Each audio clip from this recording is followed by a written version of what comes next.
Você está pensando em investir em fundos de papel, mas ainda não sabe como estudar os indicadores desse setor? Então eu separei aqui 5 indicadores e eu vou tentar não ser tão óbvio como falar de preço, dividend yield, eu vou falar de outros indicadores para você prestar atenção e analisar no fundo de papel que você estiver estudando, porque eles são muito importantes. Inclusive, quinto indicador é uma coisa menos óbvia que eu acho extremamente importante, então fica até o final para não perder esse indicador. Fala pessoal, meu nome é Marcos Correia, eu sou responsável pela Sunistart e também especialista de fundos imobiliários. E hoje a gente vai falar dos 5 indicadores, começando pelo primeiro, que é taxa média do portfólio. Então você vai pegar o fundo que você está olhando, abre o relatório, você vai olhar o portfólio desse fundo e ver qual que é a taxa média de todos os CRIs que estão ali. A taxa de remuneração, aquela que você vê IPCA mais 7%, por exemplo, veja qual que é a média. Normalmente o gestor já passa isso para você, porque isso vai ditar bastante do quanto você vai receber de rendimentos. Obviamente, quanto maior a taxa, maior será a sua remuneração. Porém, quanto maior a taxa, a tendência também é que o risco ali seja maior. Então, o ponto importante de você avaliar na taxa média é tamanho da remuneração, né, potencial de remuneração, mas também para você fazer um comparativo entre outros fundos de papel. Até porque os fundos de papel são os que mais cresceram nos últimos anos, era um setor muito pequenininho no IFIX, que hoje é o principal. Então ele cresceu muito, são muitas opções, são muitos fundos, muitos grandes inclusive. Então é importante você fazer a comparação entre eles e a taxa média pode ser um diferencial para você entender qual que é o melhor para você. Então veja qual que é a taxa média, você não vai querer alguma coisa muito baixa, ao mesmo tempo que quando tiver alguma coisa muito alta, você vai olhar com mais atenção, porque às vezes pode ter um risco maior ali dentro, e você vai olhar o que faz mais sentido na sua balança de risco e retorno na hora do seu estudo. O indicador número 2, que na verdade não é um indicador numérico necessariamente, mas é o tamanho do portfólio.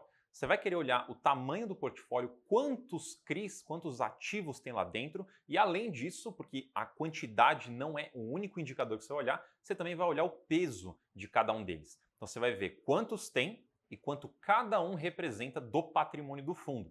Por que isso é importante? Porque quando você tem um portfólio muito pequenininho, você fica muito mais concentrado. E se dá problema em algum crédito, né, se dá problema em algum CRI, o problema vai ser maior para você, porque o fundo é muito concentrado. Fundos de papel pequenos costumam ter esse problema de concentração e conforme vão crescendo, fazendo novas emissões, captando mais dinheiro, eles vão diluindo essas posições, aumentando a quantidade. Então é interessante que você, pelo menos, dê uma atenção maior a fundos que têm um portfólio maior, sejam mais diversificados.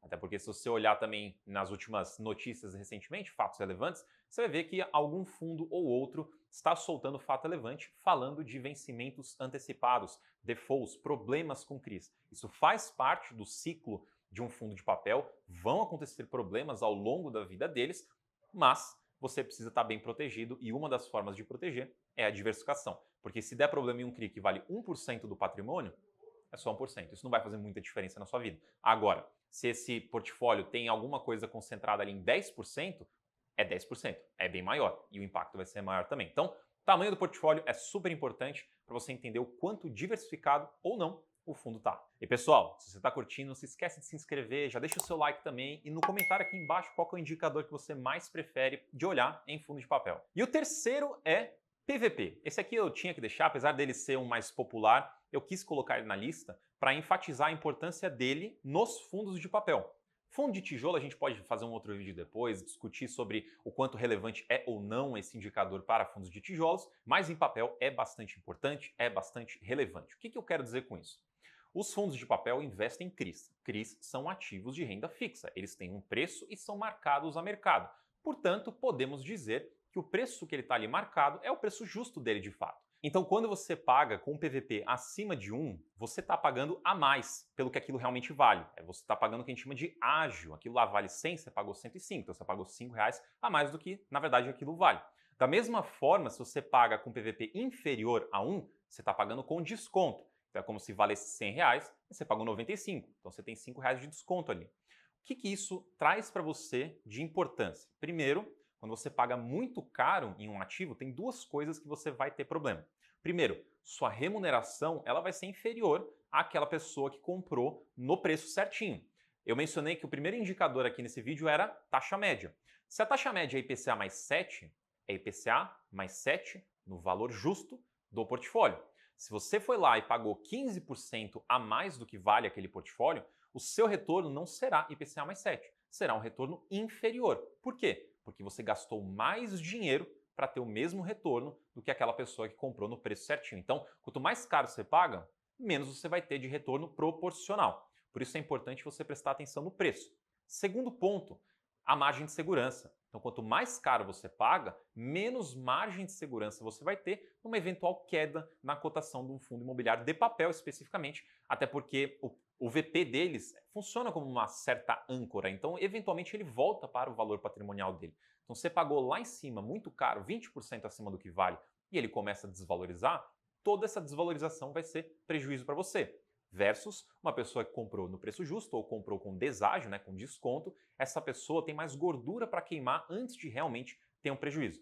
Então, PVP é muito importante para você prestar atenção na hora de comprar um fundo de papel para você não pagar caro demais. Não tem problema pagar um pouquinho acima de um, mas não pode pagar 30% acima de um, 40% acima, porque aí sim você está pagando muito caro num fundo de papel. Esse tema é um pouquinho mais complexo, mas se você não está entendendo, não tem problema, eu deixei aqui no link da descrição um e-book gratuito para você aprender mais sobre fundos de papel, para você conseguir absorver melhor todos esses conceitos. Quarto indicador, novamente não é um indicador numérico necessariamente, mas a gente vai falar de setores. Então você precisa entender em que setor ou em quais setores o fundo de papel está inserido. Até porque todo crédito não é igual. Os créditos são diferentes, emprestados para pessoas, empresas diferentes, em setores diferentes, com propósitos diferentes, e algumas são mais arriscados que outros. Então você precisa entender em quais setores, os principais, pelo menos os que mais representam o portfólio do fundo, o fundo está inserido ali. Você vai analisar esse setor para entender o quanto arriscado ele é ou não. Se a gente olhar um fundo que tem predominância no setor de loteamento, por exemplo, multipropriedade, isso traz mais risco para o portfólio. Ele potencialmente vai ter um retorno maior, mas é porque ele está correndo mais riscos. Então, quando você está colocando seu dinheiro em um fundo desse, você precisa entender que você está correndo mais riscos. Não quer dizer necessariamente que você vai ter algum problema de fato, mas pode acontecer. A chance de acontecer é maior. Agora, quando você vê um crédito super tranquilo para uma empresa de altíssima qualidade, super saudável financeiramente, o risco ali é muito mais baixo. Então, quando você investe num fundo desse, você sabe que você está correndo menos risco. E você, investidor, tem o seu perfil. Cada investidor tem o seu perfil. E você vai entender se você gosta de fundos mais arriscados, menos arriscados, se a taxa média que eu mencionei faz sentido para esse fundo que você está olhando, se o risco faz sentido, o retorno faz sentido. Você vai juntando todos esses indicadores para você chegar na sua conclusão de se vale investir ou não nesse fundo que você está estudando. E o quinto e último indicador que eu acho extremamente importante e você precisa olhar, a gente poderia colocar numa grande categoria que é o indicador de gestão. De novo, não é um indicador numérico, acaba sendo um pouco subjetivo, é um pouco mais difícil de analisar, mas é muito importante. Mas mais específico do que a gente simplesmente analisar a gestão como um todo, que aí fica muito abrangente, você precisa fazer isso, mas eu quero ser um pouquinho mais específico nesse vídeo, eu quero que você olhe a capacidade da gestão de reciclar o portfólio. O que é reciclar? É basicamente você pegar CRIs antigos e vender para comprar CRIs novos. Por que você faria isso? Porque pode ser que no mercado as taxas tenham sido elevadas de novos CRIs. Então, comprar um CRI novo vem com uma taxa maior do que você pagou ou do que você tem no seu portfólio atualmente. Então, uma gestão que vai fazendo vendas e compras, aumentando a taxa média do portfólio, diluindo, diversificando o portfólio, tirando potenciais problemas antes que eles aconteçam, vendendo esses problemas, arranjando CRIs mais seguros ou mais alinhados, tudo isso vai ajudando a ajustar o perfil de risco do fundo, ao retorno do fundo, a qualidade, a perenidade. Então foque em olhar na gestão, além de tudo que a gente fala de transparência, comunicação, histórico e tudo mais, foque em olhar essa capacidade de trabalhar o portfólio, de reciclar o portfólio. E uma dica legal para vocês olharem é no relatório gerencial. Às vezes tem um gráfico, às vezes não, você vai ter que abrir todos os relatórios gerenciais e ir olhando e comparando, mas veja, um ano atrás, por exemplo, 2 anos atrás, qual que era a taxa média, quantos CRIs o portfólio tinha, e veja hoje. E veja como foi a evolução, se aumentou, se diminuiu, se melhorou, se piorou. Isso é um enorme e excelente indicador para você olhar no seu fundo de papel. Então eu espero que você tenha curtido, não se esquece de deixar aqui no comentário qual que é o indicador preferido que você gosta de olhar para fundo de papel. Se inscreve no canal, deixa o seu like e até a próxima.